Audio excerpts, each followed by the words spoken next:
Hello and welcome to the next episode of The Raging Introvert. Today we're going to continue with our analysis of the fallout from the MythCon, Mythinformation, Mythicist, whatever it's called, 2017 debate between Sargon of Akkad and Thomas Smith. We're going to delve a little deeper into kind of what it reveals about the left in general and Mr. Smith in particular. And I think we're going to start off looking at entitlement, privilege, and just general maturity. So to lay a little bit of pertinent background information, let's start here.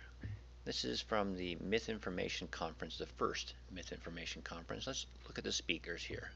Brian Edwards, James Kirkwall, Hemant Mehta, and headlined by Dr. Richard Carrier. Okay, so those are the speakers, at least the headline speakers for the first event. Let's look at the flyer for the second event.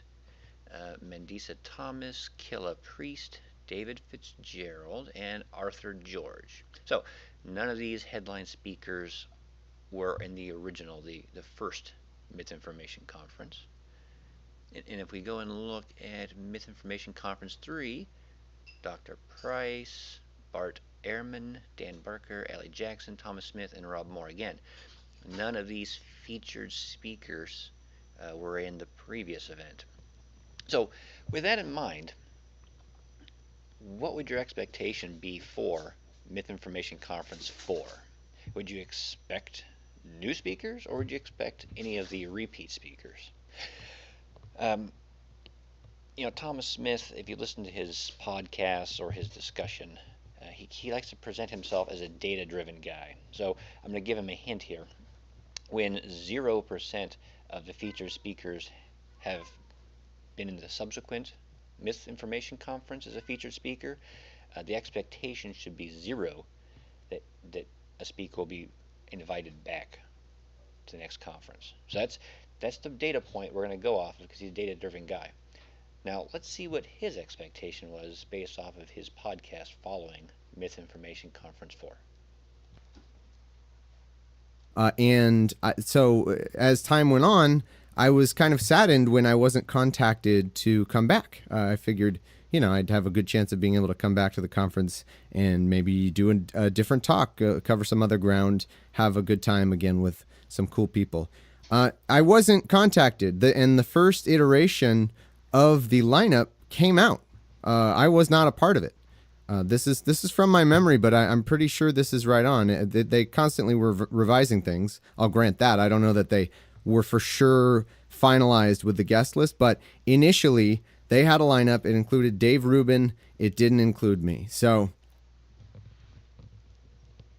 you shouldn't have been surprised at all, because looking at the data points that you like to analyze, I don't know why you thought you had a good chance of being reinvited, because 0% historical basis would be the opposite of good chance. That would be a very, very poor chance. In fact, you would be the outlier, the only person to be reinvited back to back as a featured speaker.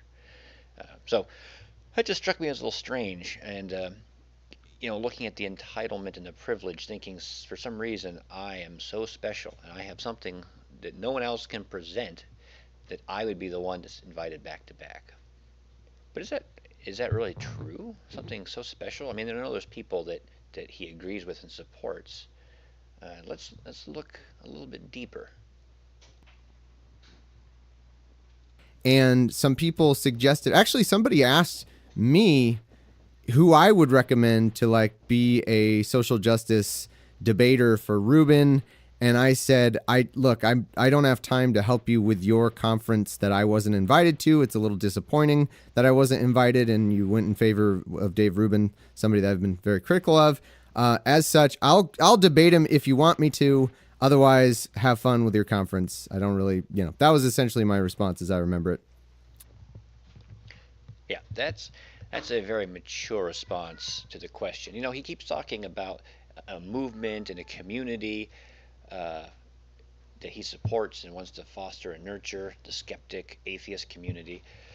Instead of that that long-winded, stupid response, he could have just named some people he supports that could have countered the person he doesn't like, David Rubin. He could have said Steve Shives, Dr. Christy Winters, whoever else.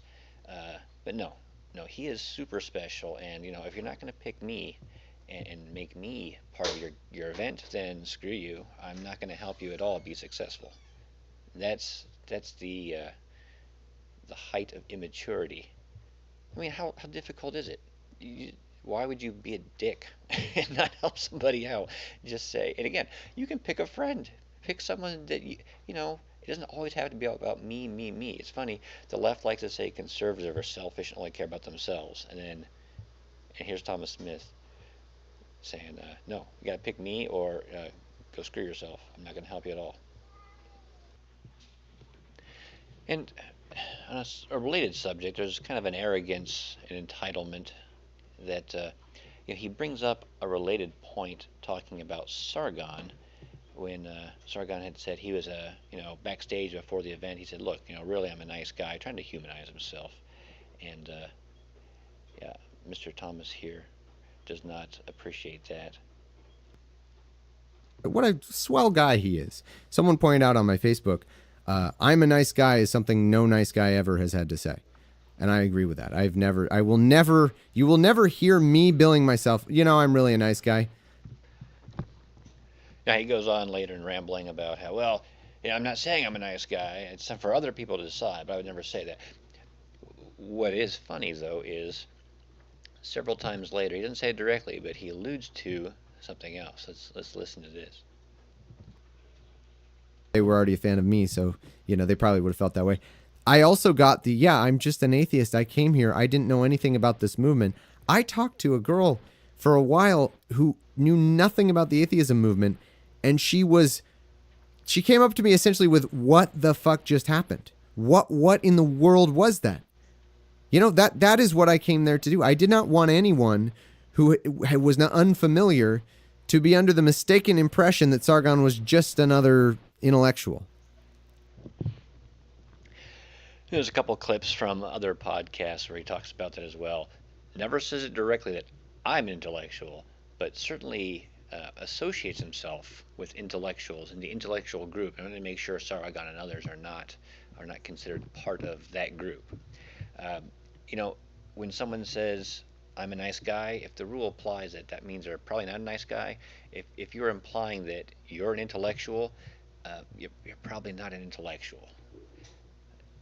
That's just a pro tip for you there, that intellectuals don't identify themselves, and if they do, they're smug jagoffs that need to be ignored, because there's plenty of intellectuals that are not arrogant pricks.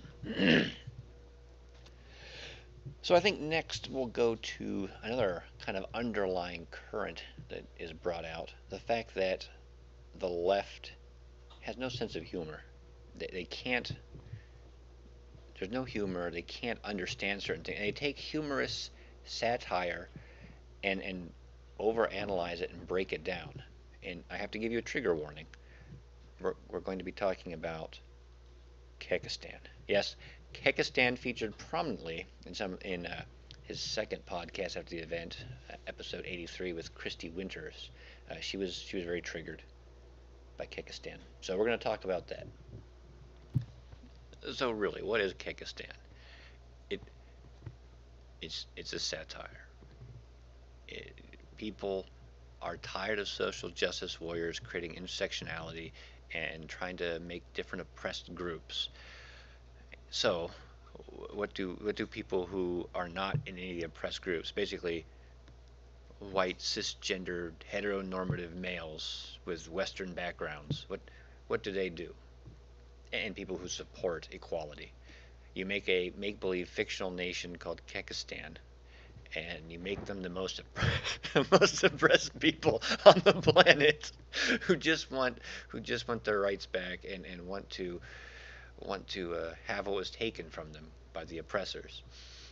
So now anyone who's a Kekistani is the highest on the oppression scale, and you just play off of that. That's all it is. That's all it is. But these people can't get it. So this is a couple clips from the episode 83 of Serious Inquiries Only, which is his podcast with Dr. Christy Winters, talking about trying to figure out just what the heck does this Kekistan thing mean, and really how racist how racist are these people? Sure. Yeah. I wanted to ask you about the Kekistani flag thing because I do think that genuinely some group of people, and it's hard to know how much, but some number of these people do think this is making fun of the identity politics of, white nationalists. Like they think it's a good satire of that. On the other hand, one might argue that's a convenient cover for what's going on. So we have a swing and a miss. No, it's not, at least specifically, a satire mocking white nationalists. It's more broad, mocking any identity politics, which is specifically the realm of social justice warriors in the left. So no, you missed the mark there. But let's continue the serious inquiry into this Kekistan thing. You've got Carl, who's a big proponent of it, who claims to be anti-collectivist, leading a nation. So I don't think Carl Benjamin, Sargon of Akkad, is actually leading the country of Kekistan. He's just a supporter of the movement, which is a term they like to use. Of a fictional nation made up of Kekistanis, which is primarily, from what I can see, cis white guys, hetero, just sort of mainstream guys who don't have a nexus of intersectionality of oppression. Which is what it all boils down to. Again, they're privileged white males who have no rights, well, they have privilege. They have no rights because they have so much privilege. They don't have a nexus of oppression. God, these terms are so awful. So by taking Kekistan on as a foreign nation where there's all this oppression, what they're able to do by claiming their Kekistani identity is mock everybody else who is actually trying to validly express their oppression. Okay, so she's getting close to the mark here. The only part there I would criticize is mocking people who have valid criticisms of their oppression. See, that's part of the issue. Cisgendered, heteronormative white males, there are, I don't know if you would call them oppression, but there are injustices perpetrated against them as well, either through government or society. So they have legitimate grievances as well, and social justice warriors crap all over that, try to shut that discussion down. These people just want equality, freedom, and everyone's issues to be at least identified and accepted, and not one hierarchy, one group of privileges, or one group of injustices is more important than another. And this is just a way of raising that in a humorous way. And here is an example, a real life example of which I have documentation. And documentation, okay, so these are like wild animals, strange, misunderstood creatures we need to observe and document because we're very scientific and data driven on the left. That this is not about satirizing white supremacists. When Sargon was still on Twitter, the British government put out a survey for LGBT people to try to better understand their experiences of discrimination in British society. Carl thought this was hilarious, and so he sent out a tweet to his followers commenting on the survey. And a whole bunch of them started to basically brigade the survey. And when they asked what their identity was, they put in Kekistani. And they took pictures of the screenshot and they sent it to Carl, and he would retweet it. Right, so this isn't about satirizing white nationalism. It's about satirizing the people that white nationalism criticizes. So I don't buy their satire argument because they don't use the Kekistani flag to I don't see Kekistani flags at the counter protest. I don't see it at a gay pride parade. I don't see it in places where there are actual humanist values being articulated. So she has figured it out. She does understand in general. It's not mocking white nationalists. It's mocking social justice warriors specifically. But white nationalists ultimately are of the same vein. Again, racial identity, racial grievance mongering. It's just she doesn't give them any credence because they're the wrong race. Which is kind of the point of Kekistani. It's ridiculous all of this. So we might as well make a fictional nation of the super oppressed just to highlight that discrepancy. Um, something else she said at the very end there, she doesn't see them at humanist or human interest um, parades or events. Again, whether it's white nationalists or humans, they have human rights and human interests. The free speech events and rallies that you see the Kekistani flag at, are you saying free speech is not a human interest or a human concern? It is. It's just not your concern because you're a leftist and you want control and power and you want to shut it down using your lens. But now we come to the apex of complete misunderstanding and being out of touch and having zero humor, zero understanding of comedy. So no, I don't think that it's satire. And also to quote, I guess I'll call him my friend, David Sherratt, if people think your satire is actually your beliefs instead of satire, your satire is shit.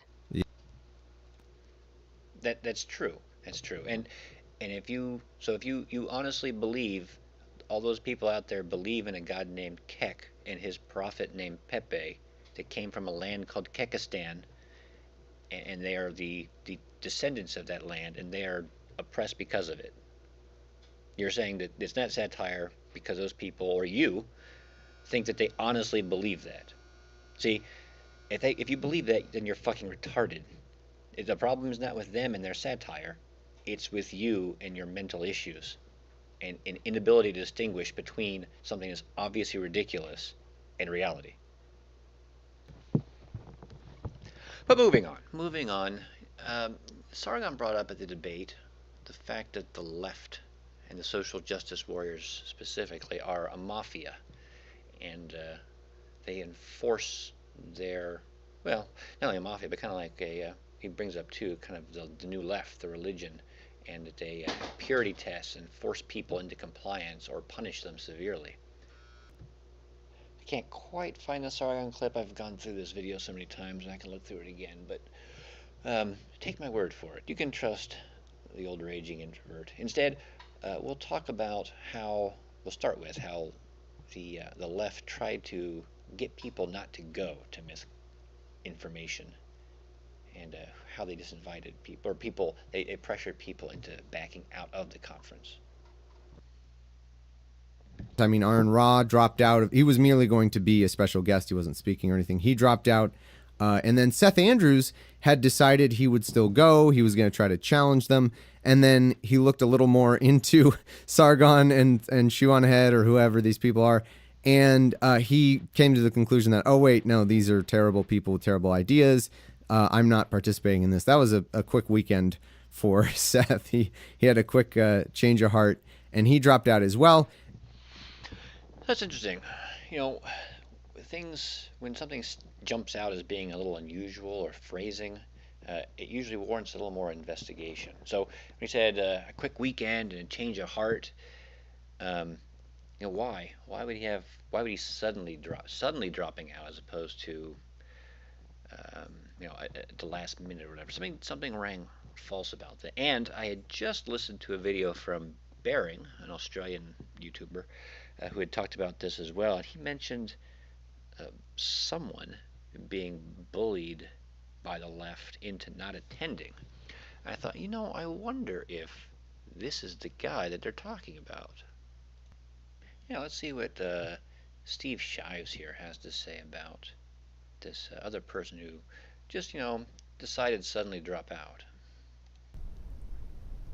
Seth Andrews pulled out, not as gracefully. He had to be dragged. He reluctantly did the thing that he should have done from the beginning, and he's been whining and pissing about it ever since. About how unfair people have been to him, how we're not appreciative enough of what he did. But at least he did it. He had to be pushed and prodded and dragged for a week or more. He whined and complained the whole time about free speech police and the outrage brigade, but eventually he did the right thing, so I'll give him credit for that. Yeah, it sounds like he just, had a slight change of heart and decided not to attend based on his principles and values. Not that he was bullied, threatened, and harassed by an online outrage mob mafia. It was just a simple change of heart at the last minute. Unbelievable. And this is where the mafia, the cult mentality of the left allows no deviation, and is a mob enforcer. Pressure, pressure, relentless pressure until you comply, or you're outcast and destroyed. So going forward, what does Thomas Smith? What does he think about the future of the Myth-Information Conference? What does he think? What lessons did he learn, and would he like to pass along to the organizers of this event? Feel like they're okay. So here's what I want to say. This happened. We've got some options. We can put it behind us. You can issue an apology. As an organization, you can realize whoever is currently making the decisions, I'm not going to single people out, whoever is currently making these decisions, you can recognize that you fucked up, you made a bad decision, you got exactly the conference that we thought you were going to get. The conference you tried to ensure they would get by trying to make it a shit show because it wasn't what you wanted, by having people not attend, drop out publicly, and try to destroy this event. And this can never happen again. If there's an apology, if there's a recognition of what happened, if there's a clear change in direction and a change in leadership, I will be happy to work with you again. Here's that arrogance again. I was a speaker last year, and I was waiting. They should have invited me this year too, and they weren't going to. And how can they not? How can they pass up on Thomas Smith?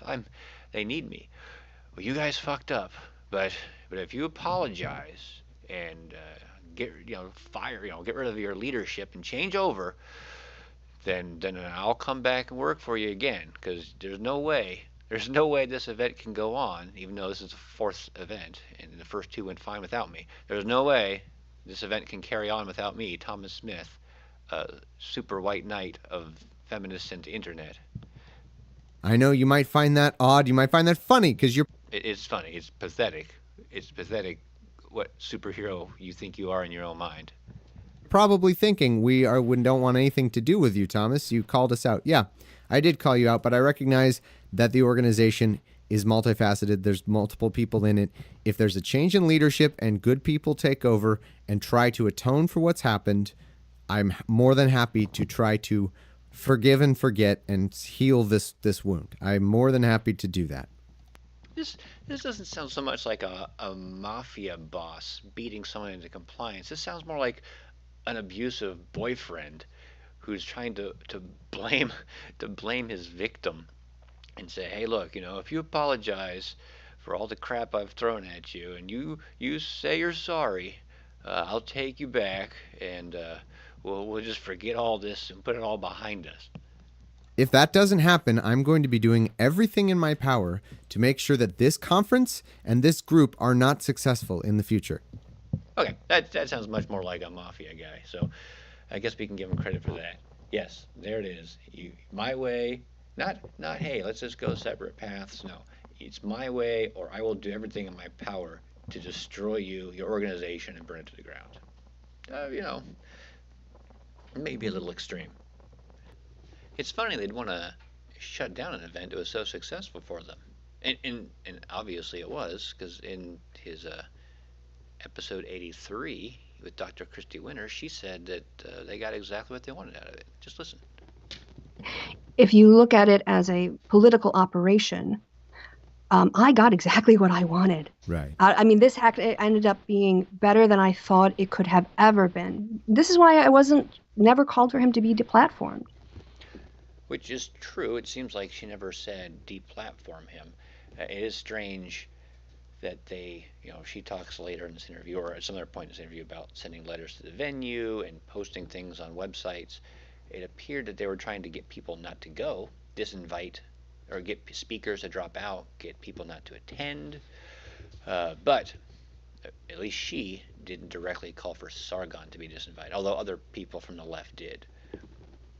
It's why people are accusing me of deplatforming him. What I was trying to do was put just a to clarify, spotlight on him. so like I asked earlier, you never contacted the speakers. Yeah, so that's interesting. Considering they got what they wanted, why would they want to deplatform, or not deplatform, but why would they want to change the event for next year when it was so successful? What else? This event. That's interesting. Yeah, and so now Carl will never be accepted at a mainstream American atheist conference again. It's kind of an interesting benchmark. I'm sure they'd be happy with that.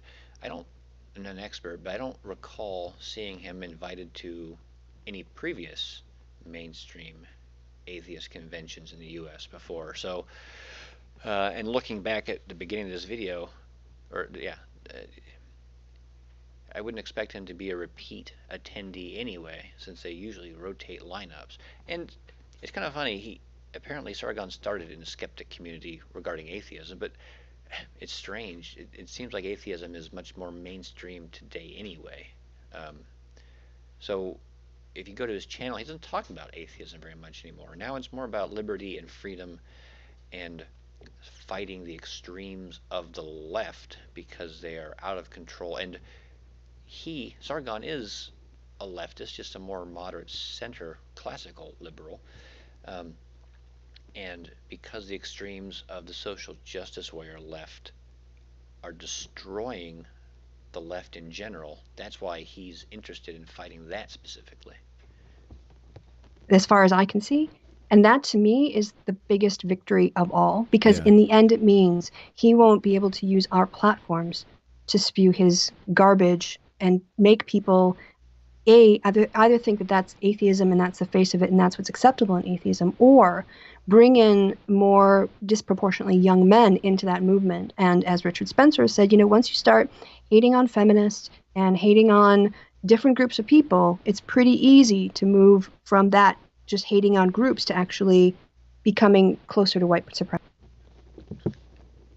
That's kind of funny hearing that I'm a member of the atheist community. I don't want that evil Sargon in there getting more people to join atheism. She's saying at first, the first part was, I don't want people to think that's atheism because it might scare people away because he's nasty and evil. And then she's saying, I don't want him because he'll draw more people into the atheist community. But those people are white males, and white males apparently I want the community to grow, but I want it to grow in the right way. They talk a lot about social engineering in the actual debate, trying to get the right balance of things, and apparently too many white males joining the atheist community. If there's that proportion, whatever proportion she wants, that's the problem, and that needs to be stopped. It's so ridiculous. I had hoped to get to his discussion on intersectionality and really delve into that, because he goes into it quite a bit in his little podcast here, but we're running out of time, getting close to the 30-minute mark. So instead, I'll leave you with the paranoia that some of this has brought out from the left. And again, they had thought that they were the majority in their little bubble, and they would shut down conservatives and free thinkers, which is not what they are. But this event specifically has brought out their paranoia. And it's kind of like they live. They wish they had glasses so they could see the secret conservatives and free thinkers hidden among them, the Nazis hiding in their midst. Probably so they could punch them. That this is a part of our movement, and I firmly believe that if you are just putting on a normal atheist convention, that these people are there. I think they're there. They're not. I don't think it's the majority, but they're there. It's just because you're not having Carl Benjamin speak, they're not showing up with Kekistani flags and yelling and stuff. But I think they're around, and I think that if we ignore it, and if there are people who don't want to get involved and just want to stay silent, I do think they're prioritizing. Yeah, if people just don't want to get involved and stay off to the side, we have to have a purity test, and we have to shut these people down. And you have to pick a side. You have to pick a side. Either you're with the social justice warriors or you're against them. You have to join the mob and burn the witches and drive the heretics out. Profiting off of these people rather than making any stand for women and for the subjects of their bullying and their disgusting views. Matt Dillon. Yes, they're out there, hidden amongst us. So that's it for this episode. I think next time, like I said, we'll finish up. We'll delve deeper into the world of intersectionality and extreme feminism and what that means, and wrap up the review of this Mythicist 2017 event. Thanks for joining.